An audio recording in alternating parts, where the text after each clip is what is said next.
Great day, peeps, and it's so lovely to be here with you again.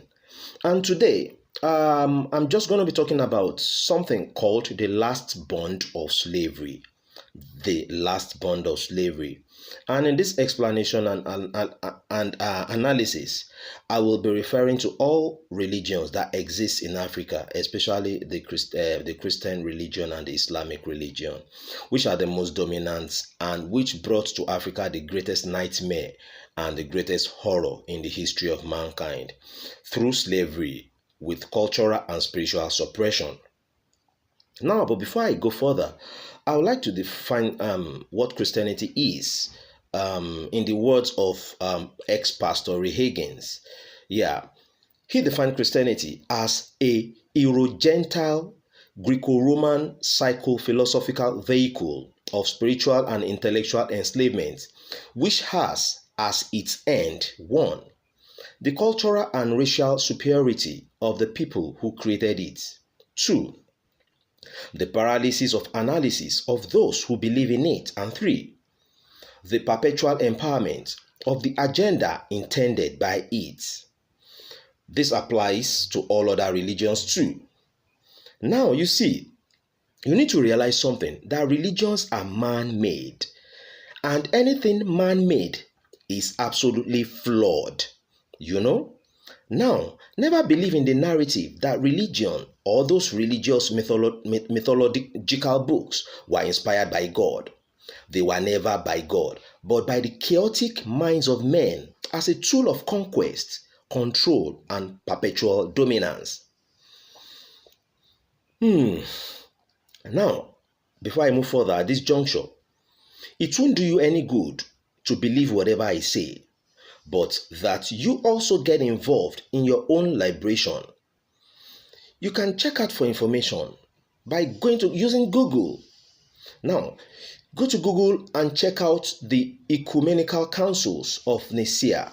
That's the Council of Nicaea, the Council of Ephesus, the Council of Chalcedon, the Augsburg Confession, amongst a few, to see how your Christian religion was formulated over a period of time.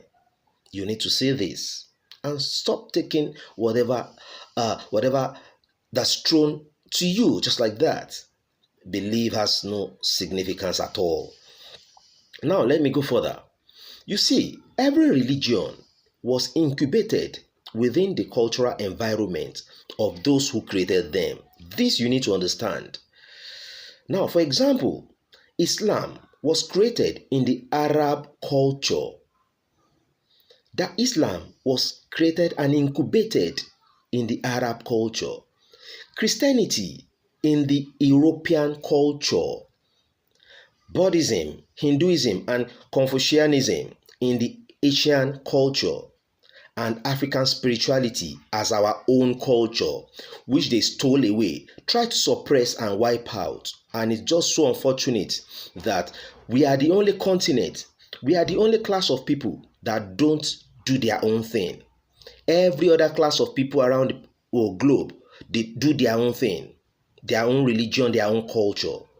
But we, just because the colonial predators came in, they lied to us, they enslaved us, they killed us, they gave us a book that said don't kill, why they killed us, don't lie, why they lied to us, don't rape, why they came to rape our mothers and sisters, and did a whole lot of stuff.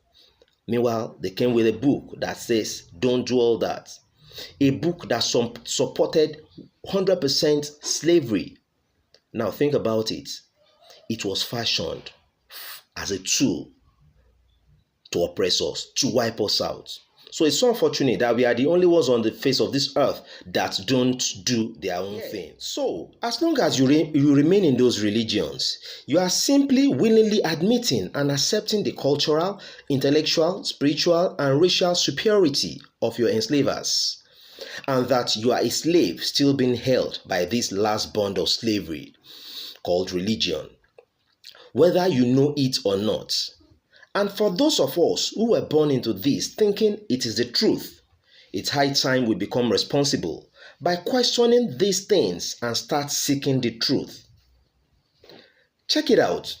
The Arabs came to conquer and enslave us with their religious culture as a weapon, while the Europeans too did came to conquer and enslave us with their religious culture as well, wiping out and suppressing our own culture by brandishing it evil, primitive and fetish. A culture of over 300,000 years that was the zenith of civilization on this planet at the time, thereby forcing us to their own very recent orchestrated mythologies.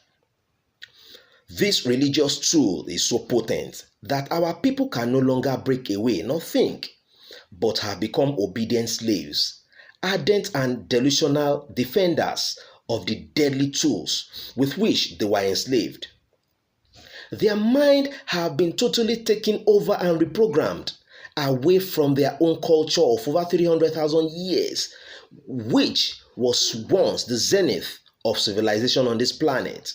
No wonder Africa is now always and will always be on the bottom rung of everything on this planet. Think about it. Now, it's so sad to know that years after years after the abolition of slavery, the system is still going on through organized religions, which now runs on auto and now self-perpetuating. What a brilliant system! The last bond of slavery. Any African that finds this hard to admit is absolutely out of his or African mind, cause their intention is to steal your mind and entrap your soul. Don't let this happen to you. It's time to wake up and think and be yourself, the African self, your own real self.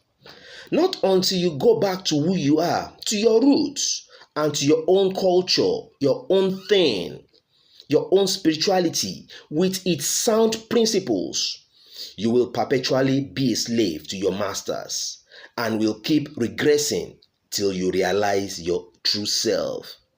Religion is the last bond of slavery and it must be broken. We need to wake up now, my fellow Africans. It's time. It's time. The last bond of slavery is this thing called religion, and it's still being used to control us. So as long as you find yourself in it, as long as you are in it, you are still being held by this last bond of slavery. All right. Thanks for being there. And thanks for always subscribing to my YouTube channel for more information. Love you all. Peace, bliss, and ecstasy.